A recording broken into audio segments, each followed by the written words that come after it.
many issues and challenges they had faced in their Christian walk.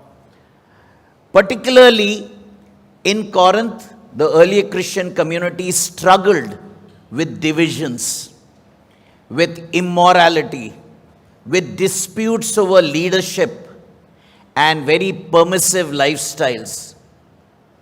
And that's where I got this first thought. It seems like they were playing their own game of crowns. Even Paul's apostleship was questioned by some factions in the church. And in this particular passage, chapter 9, Paul dives into the topic of asserting who he is as an apostle and delivers a message that I believe really resonates with the overall theme, the church will arise. He begins by asserting his right to be an apostle. And how is Paul saying that? He's saying, I am not another teacher or preacher, but I was appointed and sent by Jesus Christ himself.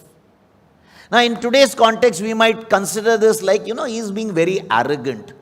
But again, consider the people to whom he is writing the letter, and they are people who question knowledge. Right? This assertion is so important to establish Paul's authority to speak into the issues that the Corinthians church was encountered with, and to highlight their role, his role in the spread of the gospel. Now, we know that Paul had that dramatic encounter on the road to Damascus. While he was not among the other 12 disciples, later 11, who lived with Christ, but he had a personal encounter with Jesus.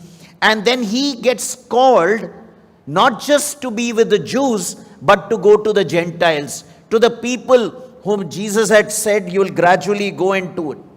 And Paul never had a doubt about how high a worth he had. He said, I was not even worthy to even hold the gospel.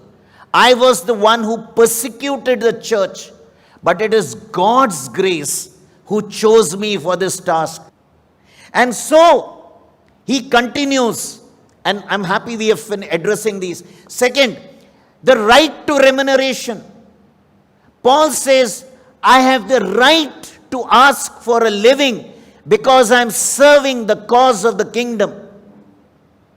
He said, not just he, like every other apostle and worker, he said soldiers are paid for their service, farmers benefit from their crop, shepherds get milk from the cattle, and I as a worker of the gospel have full right in getting a reward. I hope you will stay with me before you wonder what we are talking about. In fact, in Philippians, when Paul is writing, he expresses gratitude to the church for the offerings they had sent for the saints, which would build the work of the kingdom. In Timothy, Paul writes to Timothy the importance of supporting elders who spend their time in preaching and teaching, affirming that they are worthy of double honor, including financial support. What is the principle that Paul is talking?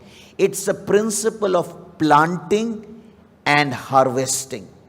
And he was saying, when you plant, you receive a harvest. Paul asserts this amazing right that I forego my rights. Okay? He says, I have the right to all this, right to be an apostle, right to remuneration, right to the harvest. But I choose, for the sake of the gospel, not to exercise the right to receive. In fact, Paul labors to say that I did not receive anything, but I supported myself. He says, I didn't want the gospel to be hindered. I didn't want someone to say, you served because you were getting the harvest. Right? Paul brought in this concept of tent making. And what was tent making? He was a tent maker by profession. And so he would make tents, and the money he would earn from that is what supported his living. What was the crown that Paul was after? And that's the crown of humility. He talks of being compelled to preach the gospel. It's as if his heart, his insides will remain as a sense of turmoil if he is not sharing the gospel. And he says, I do this willingly, and I cannot boast that I am a preacher of the gospel. While others, and he acknowledges, some may preach the gospel for personal gain. Okay? Some may preach the gospel for being recognized. But Paul says, I have been given a divine commission. Jesus himself has encountered me. And he says, in fact, when Ananias comes and touches his eyes, and he says, like scales fall off his eyes, he says, you shall be my witnesses, and you shall turn the people from darkness to light. Okay? And so his compulsion is coming from that burden that is entrusted, that sense of calling that is within. So when you have this perseverance throughout the discipline of training, you will get what's the athlete's crown. Now this made meaning, as I said, the Olympics were a big thing in the time of the gospel, and the winner would get nothing. It was just a laurel, and the laurel would be placed on the head. It's the athlete's crown which is the encouragement. So as we start winding up, Paul's teachings challenge the church to navigate this intricate journey of grace, accountability, ministry, and endurance in a voyage of faith. As followers of Christ, we are called to exercise grace, even in asserting and knowing our rights, but being willing to forego it for the sake of the gospel. Being accountable, to be compelled to preach and the mission of sharing the gospel. Having the adaptability in our ministry to reach different communities, and to endure with self-discipline in that race for the heavenly prize.